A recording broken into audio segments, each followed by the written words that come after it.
Cerca Teleeuropa sul tuo Play Store o Apple Store e scarica la nostra app.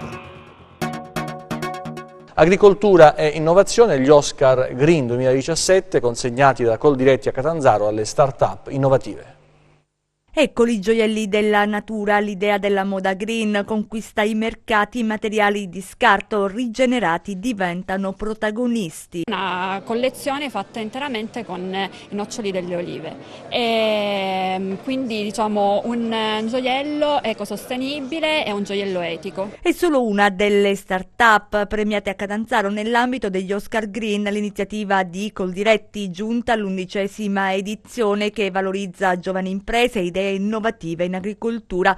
Sempre più ragazzi tornano alla terra trovando il futuro in un mestiere antico, applicano studi e utilizzano tecnologie, recuperano tradizioni e le coniugano con la modernità. Abbiamo recuperato attraverso il recupero non solo dei grani ma di tantissime altre coltivazioni antiche dei nostri nonni, particolari caratteristiche degli alimenti che riguardano non solo la bontà e quindi la qualità del prodotto, ma soprattutto il valore nutrizionale, il valore e gli aspetti salutistici legati a questi alimenti della nostra tradizione. Attraverso iniziative legate ai giovani probabilmente noi ci garantiamo un futuro più interessante, più importante e più radioso.